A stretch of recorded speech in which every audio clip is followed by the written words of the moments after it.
और आप लोग सभी जानते हैं मनुष्य योनि कैसी योनि, कर्म योनि। मनुष्य से इतर जितनी योनियां सारी भोग योनियां। तो हम धरती पर कर्म विशेष करने के लिए आए हैं। और कर्म हमको कैसा करना है? सबसे उत्तम कर्म क्या हो सकता है भाई? हाँ, आप लोग सभी मानते हैं मनुष्य का जीवन सबसे श्रेष्ठ है या नहीं? मनुष्य की योनि सर्वोत्तम है या नहीं? सभी इस बात को मानते हैं। जब सर्वोत्तम मनुष्य का देह हमको प्राप्त हुआ तो हमको काम भी कैसा करना है? सर्वोत्तम कर्म करना है, सबसे श्रेष्ठ कर्म करना है। और यदि इस मनुष्य जीवन को प्राप्त करके, इस योनि को प्राप्त करके हम भी उन सामान्य योनियों में रहने वाले प्राणियों की तरह कर्म करने लग गए तो हम में और अन्य योनियों के प्राणियों में अंतर क्या रहेगा? ध्यान देना, बालक बच्चे पैदा करना, घर घोंसला बनाना, ये कोई बहुत बड़ा काम नहीं है। ये आपके दादा परदादाओं ने किया, आप भी कर रहे हैं। और इस काम को तो पशु पक्षी भी करते हैं, करते हैं नहीं करते? एक छोटी सी चिड़िया जो आपकी दृष्टि में बहुत छोटा सा प्राणी है, क्षुद्र प्राणी है, लेकिन जैसे चिड़िया गर्भवती होती है उससे पहले उसका घर घोंसला कहीं नहीं होता, लेकिन जैसे गर्भवती हो जाती है उसको चिंता होने लगती है कि अब मुझे अंडे देने हैं, मुझे ठिकाना चाहिए। उस चिड़िया को चिंता लगी, चिड़िया जंगल में जाती है, छोटे छोटे जो है ना तिनके चुन करके लेकर के आती है और किसी पेड़ पर अपना आशियाना बनाती है, अपना एक घोंसला, अपना घर बना लेती है। अंडों को जन्म देती है, धीरे धीरे करके अंडों को सेकती है और अंडों से बच्चे निकलते हैं तो बच्चों का लालन पालन करती है। खुद दाना चुगने के लिए जाती है और अपनी चोंच में अपने बच्चों के लिए दाना भी लेकर के आती है। अपने लिए जीना, अपने घर घोंसला बनाना, अपने बच्चों की चिंता करना, ये तो पशु पक्षी भी कर रहे हैं, सब कर रहे हैं इस काम को। लेकिन मनुष्य कौन है? हमको ये श्रेष्ठतम मनुष्य मिला, ये मनुष्य का देह प्राप्त हुआ केवल इतने काम के लिए नहीं है, हमको इससे ऊपर उठ करके काम करना है। यजुर्वेद कहता है मनुष्य का जीवन किस लिए मिला है? श्रेष्ठतमाय कर्मणे। आप लोग मंत्र बोलते हैं शेत ऊर्जे त्वावाय वस्त देवो व सविता प्रापयतु श्रेष्ठतमाय कर्मणे। ये मनुष्य का जीवन किसके लिए? श्रेष्ठतम कर्म करने के लिए मिला। और श्रेष्ठतम कर्म क्या हो सकता है? ऋषि सुलझन को सुलझाते हैं और ऋषि कहते हैं यज्ञो वही श्रेष्ठतम कर्म। यज्ञ ही तो दुनिया का सबसे श्रेष्ठतम कर्म है। इसलिए आपने जिन यजुर्वेद के मंत्रों से आहुतियां प्रदान की हैं, उन यजुर्वेद के मंत्रों में बार बार यज्ञ का विनियोग आ रहा था। देखो, वेद के अंदर सबसे ज्यादा ईश्वर की महिमा के सूक्त है और उसके बाद में यदि किसी की प्रशंसा की गई तो यज्ञ की गई। बहुत सारे मंत्र बार बार स्वा आ रहा है, बार बार मंत्रों के अंदर यज्ञ का विनियोग आ रहा है। इस यज्ञ को समझ लीजिए, ये जो हम लोग कर रहे हैं ये एक यज्ञ का ही एक रूप है, लेकिन ये यज्ञ ही यज्ञ नहीं है, ये यज्ञ भी यज्ञ है। ये यज्ञ भी जिसमें आप अग्नि जला करके देवताओं को आहुति दे रहे हैं, ये भी यज्ञ की कोटि में आता है। लेकिन केवल इसको ही यज्ञ मत समझ लेना। यजुर्वेद केवल कर्म कांड का ही विषय नहीं है, यजुर्वेद कर्म का भी विषय है। कर्म कांड और कर्म में अंतर समझिए। कर्म कांड होता है पूजा पाठ और कर्म होता है हर प्रकार का कर्म हमको धरती पर आकर के करना है, उसमें इस कर्म का भी विनियोग है। तो यजुर्वेद के अंदर ये बताया गया कि ये जीवन श्रेष्ठतम कर्म और यज्ञो वही श्रेष्ठतम कर्म, श्रेष्ठतम कर्म करने के लिए ये जीवन प्राप्त हुआ, हमको मनुष्य का जीवन देह प्राप्त हुआ। तो श्रेष्ठतम कर्म क्या है और वो हम कर सकते हैं, बाकी दूसरा कोई नहीं कर सकता। एक सरल सी परिभाषा मैं आपके बीच में देना चाहता हूं। आज दुनिया बड़ी उलझन में उलझी है, उसको पता नहीं है कि हम क्या करें क्या नहीं करें, क्या पाप है क्या पुण्य है, क्या धर्म है क्या अधर्म है। इस मनुष्य के जीवन को प्राप्त करने के बाद क्या करना चाहिए क्या नहीं करना चाहिए, आज का व्यक्ति उलझन में उलझा हुआ है। लेकिन ऋषियों ने पूरी गुत्थी सुलझा दी कि ज्यादा घबराने की उलझने की आवश्यकता नहीं है। दो चीजें धरती पर, एक कर्म और एक धर्म। एक होता है कर्म और दूसरा होता है धर्म। एक होता है स्वार्थ, एक होता है परमार्थ। ये सब आप लोग ने खूब सुने होंगे। अंतर क्या होता है दोनों? ध्यान दीजिए, जो भी कोई कर्म अपने लिए किया जाता है वो आपका अपना कर्म है। जो भी क्रिया आप अपने लिए करते हैं वो आपका अपना कर्म है, वो आपका स्वार्थ है। और यदि उसी क्रिया को आप दूसरे के लिए करने लग जाएं तो ये परमार्थ बन जाता है, यही धर्म बन जाता है।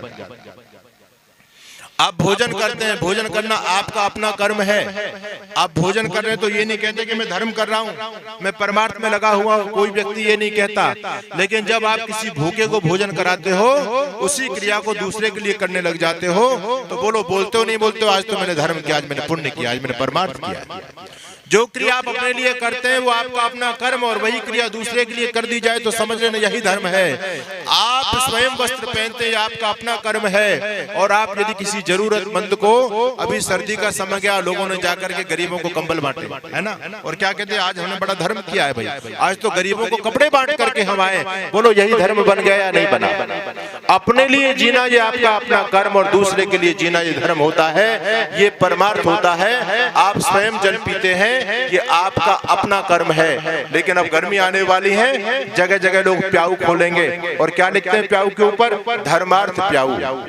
जब आप दूसरे को पानी पिलाने लग जाते हैं तो यही कर्म धर्म बन जाता है। वेद भी यही कहता है कि हम धरती पर आए हैं, हमको यज्ञ करना है, और यज्ञ क्या है? पुण्य है। यज्ञ करना धर्म है, और धर्म को समझने की डेफिनेशन ऋषि देते हैं कि कुछ अपने से ऊपर उठ करके चिंतन करो, अपने लिए जीना, अपने बच्चों के लिए जीना, अपने परिवार के लिए जीना। ये कोई जीना नहीं है। अरे अपने पेट का ध्यान रखने कोई बड़ा काम है क्या? हमारे पथिक जी भजन गाते हैं कि यूं तो भरने को पशु भी पेट भरते हैं, अकेला ही खुद खा करके सदा गुजरान करते हैं। यो भरने को तो दुनिया में पशु भी पेट भरते हैं, और पथिक जो बांट कर खाए उसे इंसान कहते हैं, पराया दर्द अपनाए उसे इंसान कहते हैं। इंसानियत की सार्थकता इसी में है, और वेद भगवान यही कह रहे हैं, विशेष करके यजुर्वेद जिसका पावन उपदेश। और एक बहुत विशेष बात, अंतिम अध्याय का हम लोगों ने पारायण किया, 40वां अध्याय ईशोपनिषद के नाम से। जो अपना ईशोपनिषद है वो यजुर्वेद का 40वां अध्याय ही है, और उसका पहला मंत्र आया, ईशावास्यमिदं सर्वम। सारी उलझने सुलझा दी वेद भगवान ने, हमको बिल्कुल स्पष्ट कर दिया। इस संसार में स्व और स्वामी का संबंध चलता है, आप समझ रहे हैं? स्व स्वामी है ना, स्व स्वामी का मतलब समझते हो नहीं समझते हो? अपना जो होता है उसको कहते हैं स्व, और हम जिसके मालिक हैं हम कहलाते हैं स्वयं स्वामी। जैसे मान लीजिए आपके पास में गाड़ी है, गाड़ी आपकी स्व है और आप उसके स्वामी हैं। घर आपका स्व है और आप उसके स्वामी हैं, ठीक है? तो ये एक उदाहरण है। घर, मकान, प्रॉपर्टी आपकी अपनी स्व है और आप उसके स्वामी हैं, और स्वामी स्व के पास में रहता है। सीधी सी बात, आप स्वामी हैं तो जहां जहां आपका अधिकार है वहां वहीं तो रहते हो। आप पूरी दुनिया में तो नहीं रहते। आप जहां भी जाते हो, जिसको अपना समझते हो वहीं तो जाते हो, या दूसरी जगह पर भी जाते हो? अपने घर में रहते हो, दूसरे के घर में रहते हो क्या? स्वामी स्व के साथ ही रहता है। वेद ने कहा, ईशावास्यमिदं सर्वम यत् किंच जगत्याम जगत्। इस संसार में जो कुछ भी है उसमें परमपिता परमात्मा रमा हुआ है, यानी परमात्मा सबका स्वामी, और ये सब कुछ परमात्मा का स्व है। स्वस्वामी संबंध संसार के साथ में परमात्मा का है। परमात्मा हम सबका स्वामी है। और बहुत अच्छी बात कही कि मनुष्य कभी भ्रम में ना रह जाए, अपने आप को स्वामी समझ ले। अरे संसार का स्वामी तो परमात्मा है, हम स्वामी नहीं है। मनुष्य भूल से यदि अपने आप को स्वामी समझ लेगा तो समस्या खड़ी हो जाएगी। इसलिए वेद ने कहा, माँ गृध कस्य सुधनम। ये जो धन संपत्ति आपको मिली है इसको स्व मत समझ लेना, इसको आप अपने आप को स्वामी मान करके मत बैठ जाना, बल्कि ये जो संपत्ति है ये आपके लिए परमात्मा की है। आप तो केवल इसके चौकीदार हो, केवल चौकीदार। और चौकीदार का काम क्या होता है? चौकीदार का काम है रखवाली करना, बस। हम केवल इस दुनिया में चौकीदारी का काम करते हैं। एक बैंक के अंदर चौकीदार रहता है, अगर वो चौकीदार बैंक की सारी प्रॉपर्टी को अपना समझने लग जाए तो आप कहेंगे पागल हो चुका है। यही कहोगे नहीं कहोगे? क्या वो प्रॉपर्टी चौकीदार की है? चौकीदार को तो केवल चौकीदारी मिली, उसकी संपत्ति नहीं है। उसी प्रकार से हम भी संसार में आए, केवल चौकीदार जैसी हमारी भूमिका है। इसकी संरक्षण करना है, इसकी सुरक्षा करना है, इस संपत्ति को अच्छे कार्यों में लगाना है, ये हमारा दायित्व है। यदि आपने इसको अपना मान करके बैठ गए आप, वहीं से विनाश प्रारंभ हो जाएगा। माँ गृध कस्य सुधनम।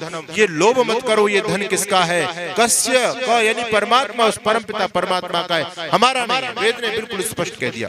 इसलिए अपने जीवन को भगवान ने जो भी सामर्थ्य आपको प्रदान किया आज की तिथि में, उस सामर्थ्य को अच्छे कार्यों में लगाते रहोगे, यज्ञ अच्छे कार्यों में लगाते रहोगे तो परमात्मा आपके सामर्थ्य को बढ़ाते रहेंगे। ये सीधी सी बात है, परमात्मा सामर्थ्य को देने वाले हैं और हम सामर्थ्य को यदि लगाते हैं सेवा परोपकार में तो सामर्थ्य बढ़ता है, और नहीं हम लेते देते अच्छे कार्यों में सहयोग नहीं करते तो सामर्थ्य कम पड़ जाता है, सामर्थ्य समाप्त हो जाता है। आप लोगों ने देखा पहले कुएं होते थे, कुएं से लोग पानी खींचते रहते थे, कुआं पानी देते रहते थे, दिन हो रात हो सुबह हो शाम हो दनादन लोग पानी लेते रहते थे। क्या कुओं में पानी कम हुआ? बढ़ता रहता था, लोग खींचते रहते थे, पानी बढ़ता रहता था। और जब से कुओं ने देना बंद किया तब से सारे के सारे कुएं सूख गए। ठीक वेद भगवान हमको यही समझाने का प्रयास करें, माग्रध लालच मत करो, लोभ मत करो, उदात्त भाव से रहो। और विशेष बात मैं कहना चाहता हूँ, भगवान ने जो सामर्थ्य दिया है इस सामर्थ्य को अपना मान करके मत बैठना। दूसरी बात मैं आपसे कहना चाहता हूँ, अपने जीवन के लिए जितने संसाधनों का उपयोग कर सको उतना ठीक है, और अपनी सुख सुविधाओं पर कम से कम उपयोग करना चाहिए। राष्ट्र और समाज के लिए हमको ज्यादा करना चाहिए। ये मनुष्य जीवन का ध्येय होना चाहिए।